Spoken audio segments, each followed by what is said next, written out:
to host a very special guest today, Dr. Chaise LaDousa. Dr. LaDousa received his doctorate from Syracuse University and is currently chair and professor of anthropology as well as director of education studies at Hamilton College. His current work focuses on the relationship between language and education in the context of India's rapidly changing political economy.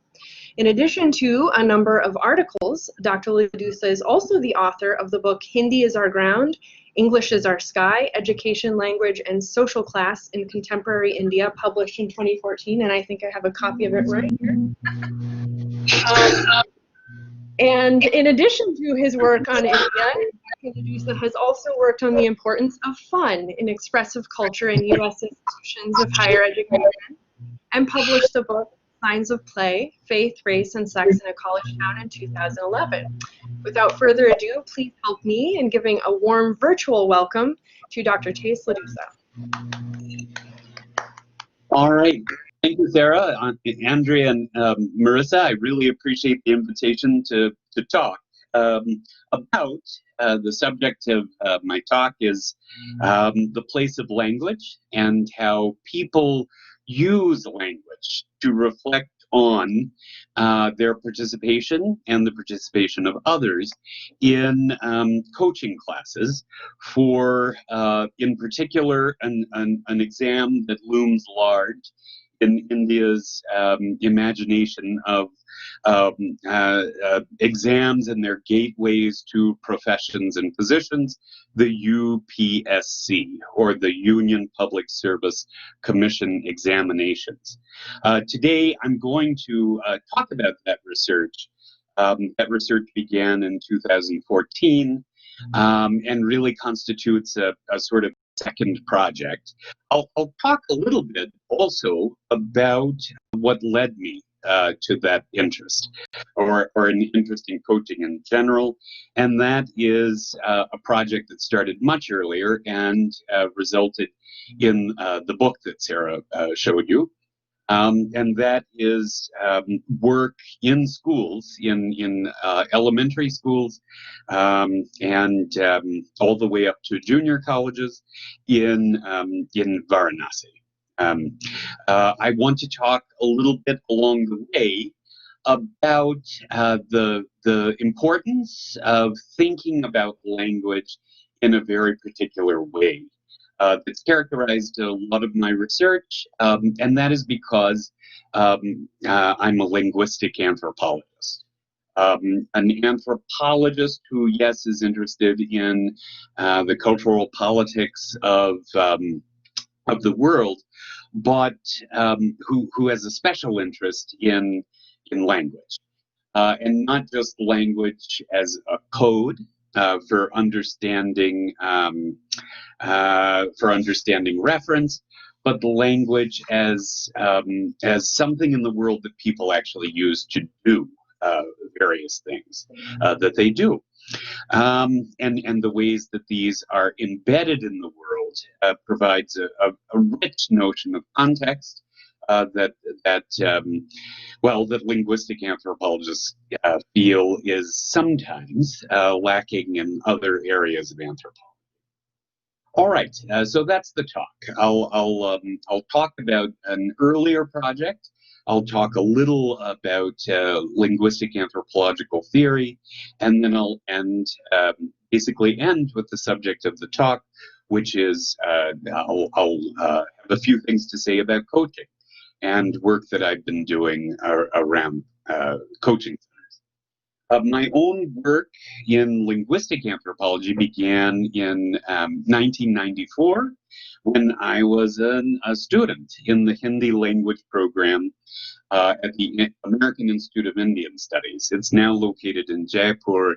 It was located for a little while in Udaipur, and before that in Varanasi. In 2006, I started to watch students in the schools I had been working in grow up, and I in fact followed a few of them to coaching centers. And for the ones who didn't actually go to a coaching center, once they left school. Certainly by that time, by the mid-2000s, coaching centers were on everyone's mind as a possibility for the future.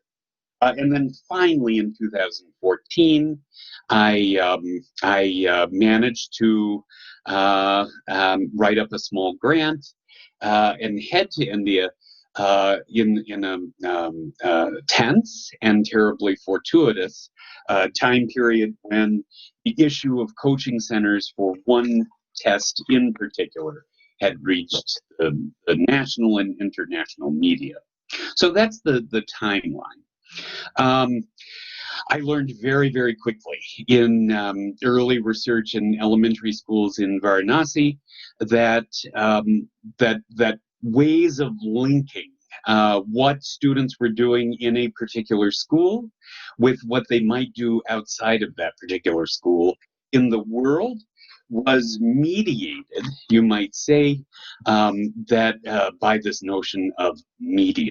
The notion of medium, meaning primarily that as you go into a school in South Asia generally, and in India in particular, medium means what language the teachers and students are using in a particular class. You can say this class is a Hindi medium class, or this class is an English medium class. Very quickly, I learned not only are classes referred to in that way, but schools are referred to as belonging to one medium or another. Such that, for example, you can talk about having a Hindi medium class in an English medium school. I spent time in schools that you could describe in all sorts of ways. They're described, for example, as convent schools, madrasas, at the time, schools that belonged to what was called then the informal education sector. Some people called these IFE schools. Schools that are Kendriya Vidyalayas, or schools that are administered from the central government. Municipal schools, schools funded by the particular town where the school is located. You have government-aided schools, schools that are aided by the central government. And there are others, of course. I spent time in a school run by the Rastriya Swayamsevak Sangh, the RSS. I spent time in a school run by Sikhs that claim to be secular. So there are all manner of types of schools in northern India. But what I noticed quite quickly is that all of this terrain, all of this complicated nomenclature for schooling really can be broken down into a single dichotomy. People were interested at the time and have become increasingly interested. The landscape of medium, you might say, in India has changed drastically from that point, and I'll talk a little bit about why. But people were interested. Is this a Hindi medium school? Is this an English medium school? And what I started to learn to look for were all of the complicated sorts of arrangements, ways in which elements of the social world are completely unrelated to education per se, and yet got bundled into and useful to people in their imaginations of what constitutes an English medium school, what constitutes a Hindi medium school. From things like obvious things that are related to schooling, like school uniforms, to totally unrelated things, such as do you drink chai or do you drink Pepsi? Do you have, namkeen or do you have biscuits, down to snacks, basically, or the most trivial aspects of life that aren't related to schooling.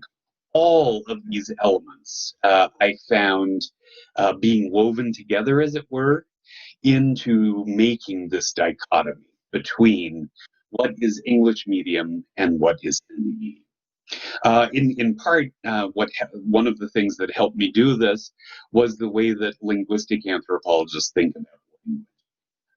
And in fact, anyone who knows anything about linguistic anthropology knows that this is a primary way in which linguistic anthropology differs from, say, linguistics, and the way that linguistics contemplates, conceptualizes, thinks about language.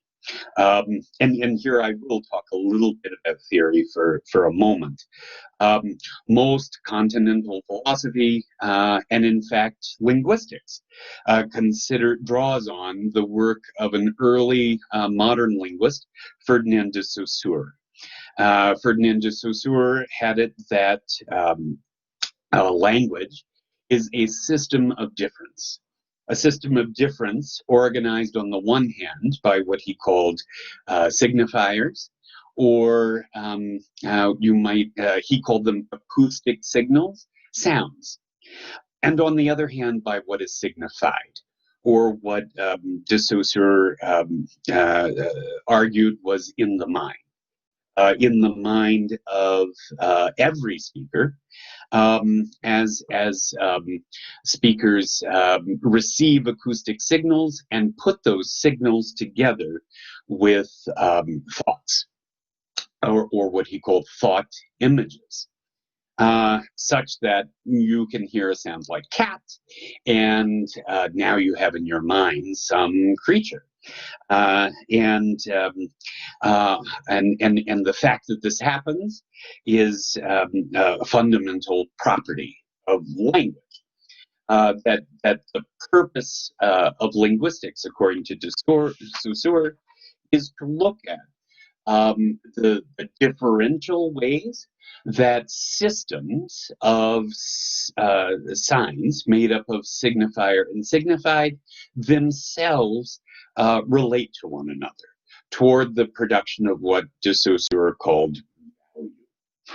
Value is this, you might say, the sum total of the arrangements of signs in one system such that they are different than the arrangement of signs in another. An American philosopher, Charles Sanders Peirce, opened up, as it were, this semiotic system, and in some argues that de Saussure really only was conceptualizing one possible way in which signs represent what those signs represent.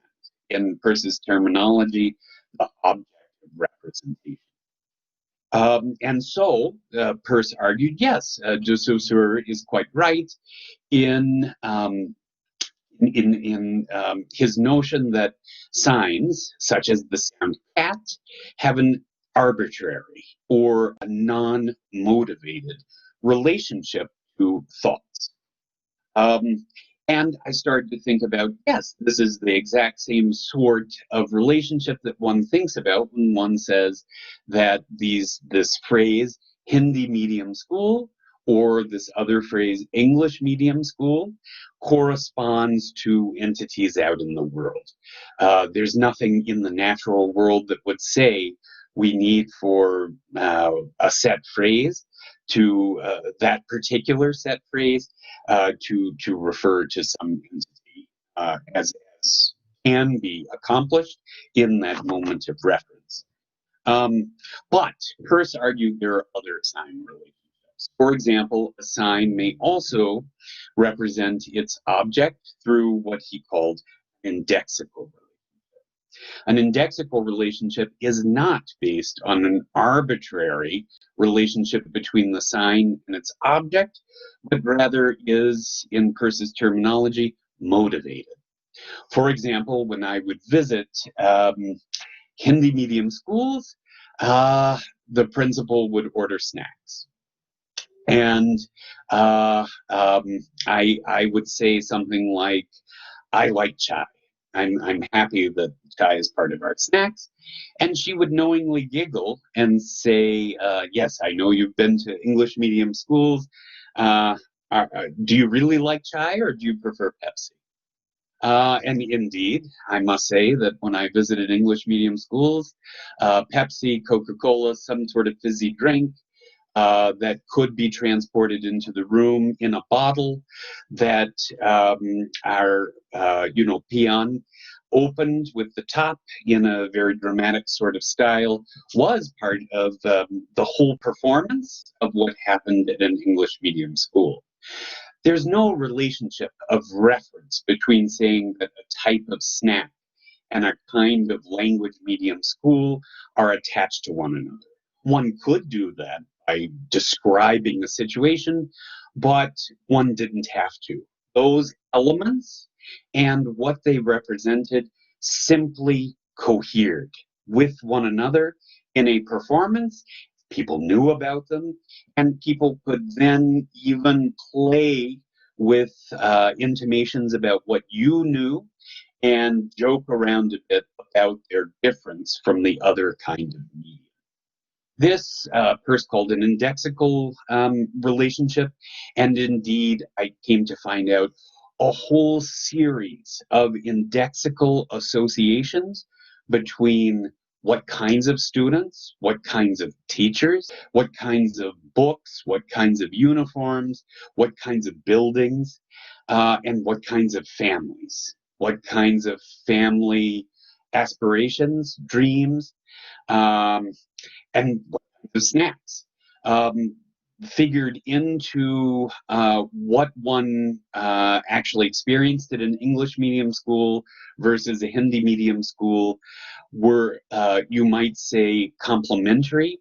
They fit with one another. And if they didn't fit with one another, that became a way for discrepancies, for inequalities within that medium to begin to reveal themselves and allow for people to then use those discrepancies to make all sorts of signals.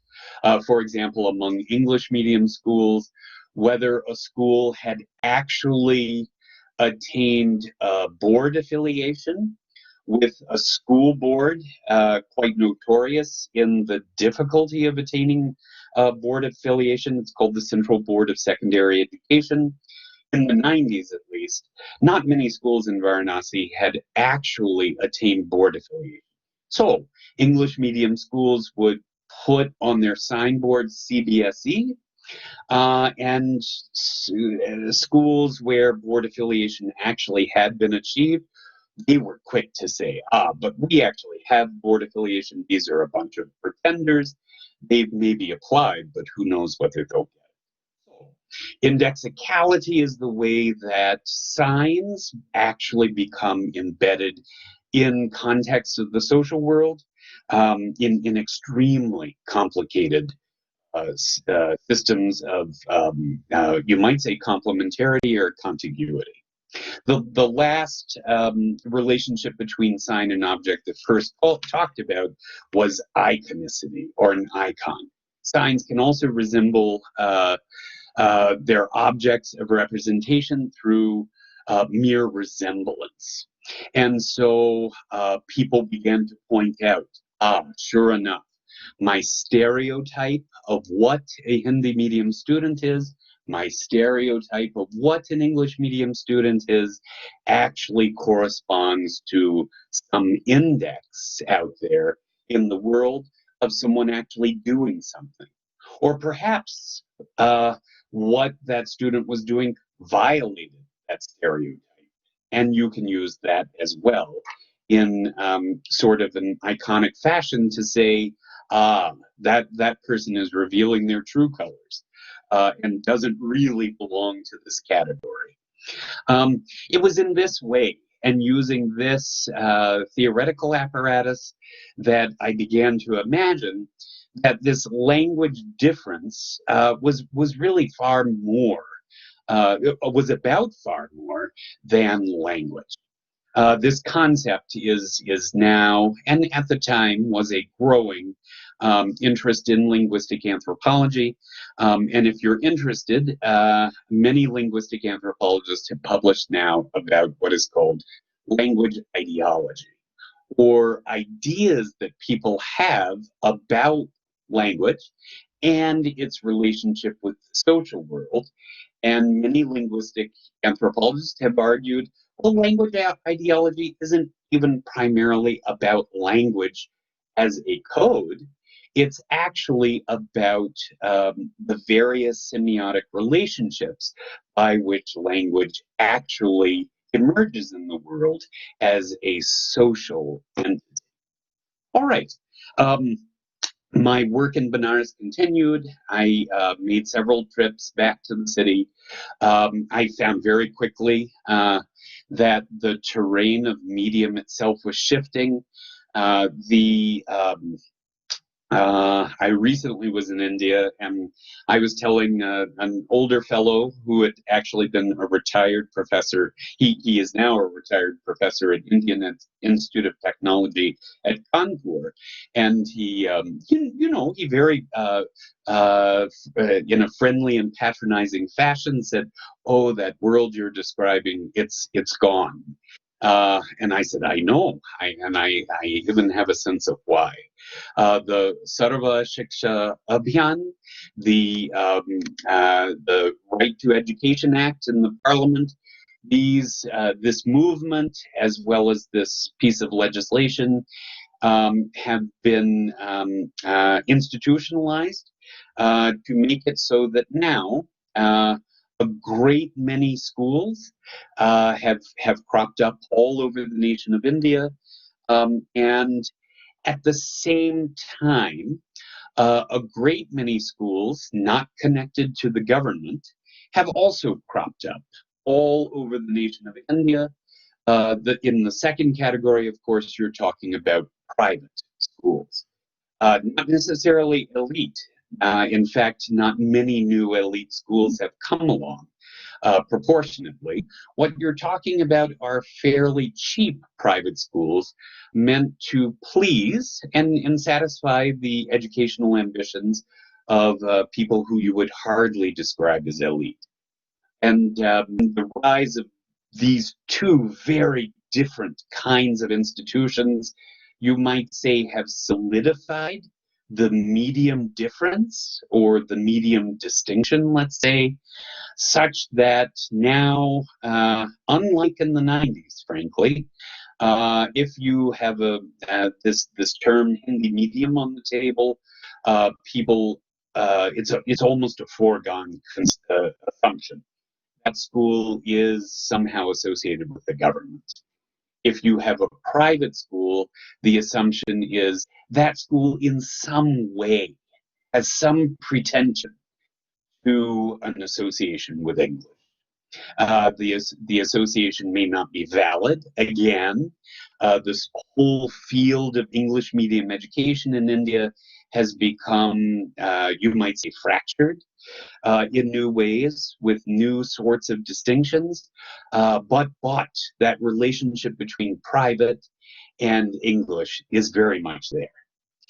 So you could say that the medium distinction itself has become something like solidified into a dichotomy. In 2014, my interest shifted somewhat. Coaching. In the meantime, coaching. This gigantic multi-billion-dollar industry has now flourished in India. And I had a particular interest. I knew a student in Varanasi who did decide to move to Delhi, to a particular neighborhood, and to begin what is called coaching tutorials.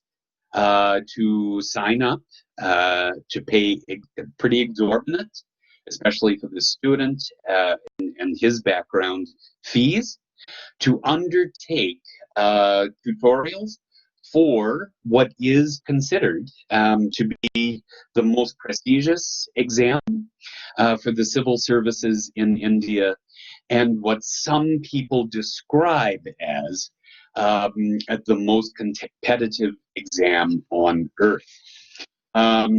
S.K. Das, I have a quote in his book published by Oxford, those Oxford short introductions to India. He wrote one called Civil Services in India and published it in 2013. He explained about the Union Public Service Commission that, quote, the competition is quite tough. For example, in the year 2006, 3.84 lakh, a lakh, of course, is 100,000 candidates applied for civil service positions, out of which the number of candidates who actually appeared was 1.96 lakh. It's widely known a lot of students sign up for this exam and don't end up putting themselves in the position where taking it has any chance of success. So they don't show up. Only 474 candidates were finally selected.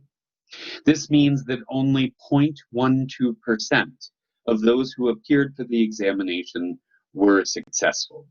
And of course, even less, about half that amount of people who actually signed up and paid the fees to take the exam. Going by the success rate, it is clear that the civil services have been able to attract the brightest of educational system in India. In fact, the competition has become tougher over the years. For example, the success rate for the year 1950 was 8.58%, while for the year 1970, it was 6.36%. For the year 1990, the success rate was 0.59%, had come down to 0.12% in the year 2006. So there's incredible competition, and positions that the UPSC places. Say you are one of these 474 candidates who receives a position. You will be placed into the Indian Administrative Service, for example, as some sort of junior colleague in the system of district magistrates across the country. You will be placed into the higher echelons of the police force, or you may be placed into the higher echelons of the railway service. Years before 2014 and 2011, there was something that the government altered about the UPSC test. And that was the introduction of what is called the CSAT, or the Comprehensive Aptitude section of the Civil Services exam. In 2011, a trend started. After the implementation of the CSAT to this incredibly complicated sequence of exams and interviews that the UPSC mandates, the CSAT, people feel, began to assume, let's say, an English medium disposition on the part of candidates. It still continues to be that one can elect to take the UPSC exam in Hindi or in English. With the introduction of the CSAT in 2011, it is true, it's verifiable that number of students who had elected to sit for the exam in Hindi began to decrease precipitously. And the number of candidates who had decided to take the exam in English, who gained placement at the end and were ultimately successful, began to rise. These Hindi medium students in Delhi, in Mukherjee Nagar, one of the areas of Delhi that is actually known for UPSC examination. In fact, the flyer that announced this talk The image that you see on the flyer is simply an image of a set of advertisements placed in Mukherjee Nagar. For example, Sarah Hafiz in Indian Express in 2014. This would have been in about July. Quote, hundreds of UPSC aspirants clashed with police and blocked traffic in Mukherjee Nagar on Thursday, demanding the scrapping of the civil services aptitude test in the UPSC examination. According to police, around 8 p.m., about 600 to 700 UPSC aspirants from coaching centers and hostels in Mukherjee Nagar assembled on the Gandhi Vihar Road and shouted slogans demanding a written confirmation from the government that the CSAT would be scrapped. These protests actually continued and actually increased once data began to come out. Samarth Bansal of The Hindu wrote in 2016, the number of students writing the UPSC mains exam in English has been disproportionately high over the last few years, compared to that in the past. Analysis of UPSC data from 2009 to 2014 show. And when the reporter writes the mains exam, though that means those are students who achieved high enough on the CSAT, this part of the exam that was added in order to continue to the major or the main part of the exam. A significant jump was seen in the year 2011 when 83% of candidates took the mains exam in English, compared to around 62% in 2009. Corresponding to that, Hindi saw a steep decline, a drop of around 20 percentage points from 36% in 2010 to 15% in 2011. This sudden change coincides with the introduction of the CSAT examination in UPSC prelims in 2011. 2012, 2013, 2014, the numbers for success in the Hindi medium administered exams fell even further for the CSAT, fueling protests over the introduction of that part of the exam. The protests were effective. Thousands of people participated ultimately in these protests. These protests were actually called the first real challenge for the Modi government when it first came in. And finally, in frankly, a move that was not expected. The central government advised the UPSC to scrap the CSAT part of the examination that was meant actually to be a sort of qualifying part of this examination. That was meant to figure into the final score of a pretty complicated formula for success in this examination, and decided to count the CSAT as a qualifying part of the examination only. So no longer, in other words, would one score on the CSAT figure into the final score, demarcating who gets an interview.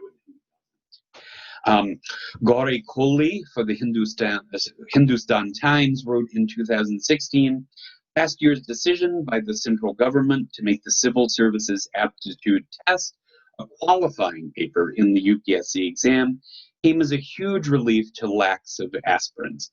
And of course, what she's talking about there is Hindi medium aspirants.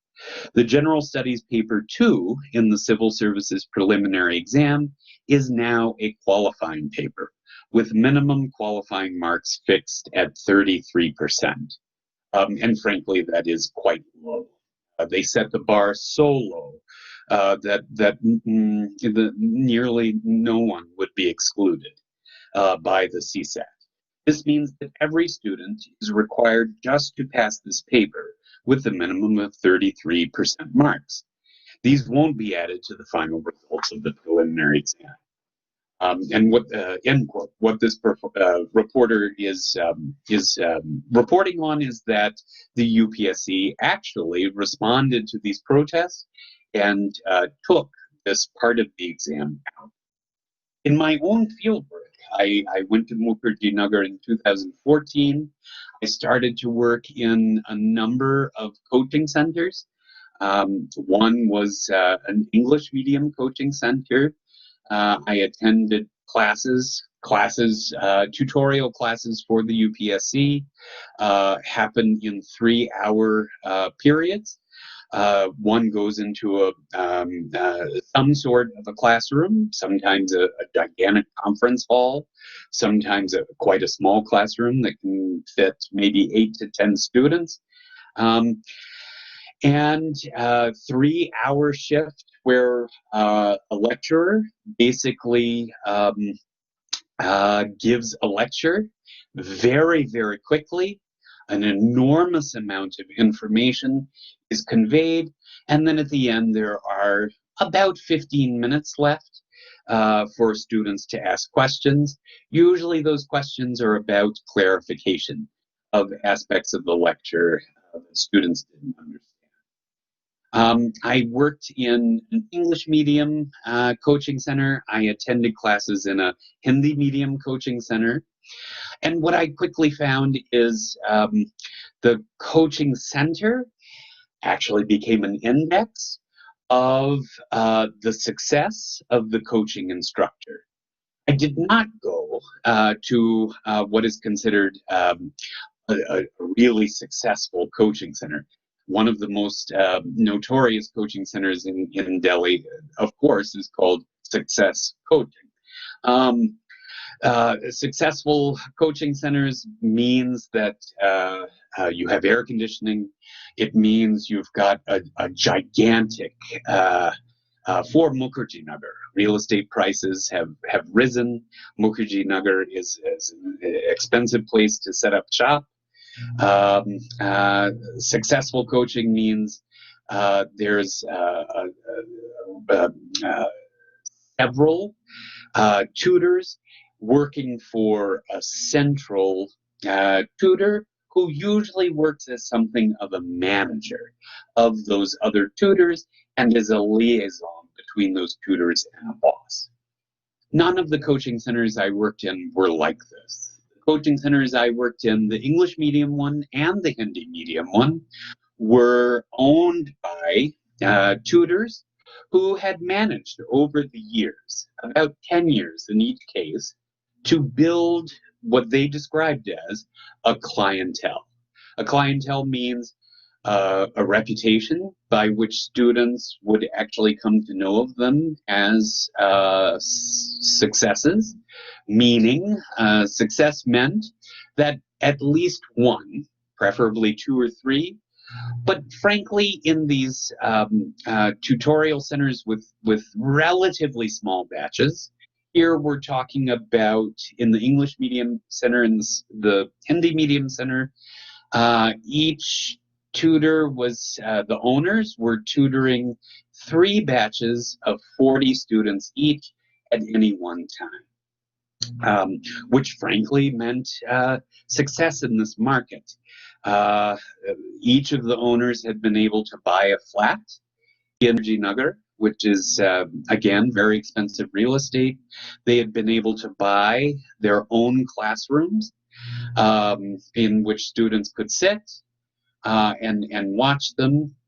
And they, one of them, just recently, in fact, the Hindi medium instructor, has been able to buy his own office front several blocks away, where he now spends all of his time, other than classroom time itself, really meeting and greeting potential students who want to check out his digs and see that indeed he has a sort of a nice, you might call it something like a storefront or an office space that itself indicates some of his success.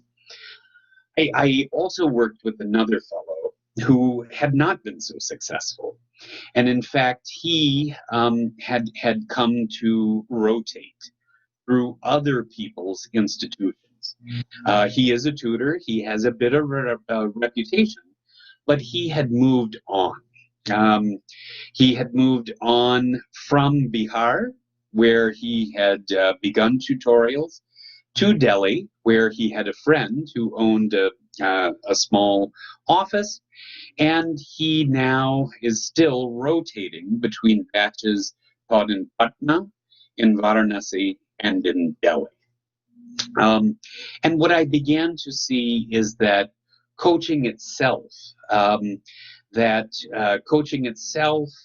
involves an interplay between an instructor's reputation, an instructor's ability to build one's reputation through controlling, in a way, the space in which instruction happens, but that also coaching involves a rotation of tutorials through what you might consider a central metropole like Delhi, but also very peripheral cities like Varanasi, like Patna. This actually led me to follow or to accompany my rotating tutorial friend to Varanasi, where of course I had done a great deal of research, and begin to attend franchise coaching in Varanasi, in a much smaller sort of space than Delhi. Initially I thought, oh, this itself is an index of Varanasi's peripheral status. On the train to Varanasi, and very quickly once I got there, I found something quite funny, and that is that all of the ways in which coaching instructors had used language medium to reflect on a lot of stereotypes that I'm sure just about anyone watching this knows about. Hindi medium students must know the answer to tests as they go into those tests, that they don't have the ability, once they get into the language of the texts, the text of the test, to be mobile enough to manipulate the question in their minds enough in order to cope up with the question and provide an answer. These sorts of stereotypes were actually turned on their head, as, for example, this rotating coaching instructor said, I actually love to go and give tutorials in Varanasi because, after all, Varanasi students, their Hindi is so beautiful. They can speak to me in Hindi. Their vocabulary is good. Of course, what I was finding is that people were using the stereotypes that they had for language and language difference between Hindi and English to make sense of this incredible shift that had happened during the CSAT exam, all the way to understanding how it is that students actually engage with this exam in the first place. You might say that language ideology saturated people's understanding of the exam and how they came to use it. I'll end on a note, and that is, linguistic anthropologists have also said we need to move outside of language, even outside of people's ideas about language, and put language ideology into some larger institutional context. What I found very surprising and jolting at first, and then, I came to find out, this itself is a social reality in peripheral towns and cities. I went to the Varanasi coaching center, recorder in hand, and the director, the manager, immediately told me, you can attend classes, we have no problem with that, but you'll be leaving your recorder off. In fact, I had never had this experience before. He said, could you actually take out the batteries and leave them with me? I was utterly shocked. I had not months of going to coaching classes in Delhi had encountered this. I asked why, and he said, well, there is the instructor here in Varanasi, but students are watching in rooms in Mirzapur, in rooms in Ghazipur, in Robertsganj, in Ara, across the border in Bihar. Lots of students are actually watching this on closed circuit television.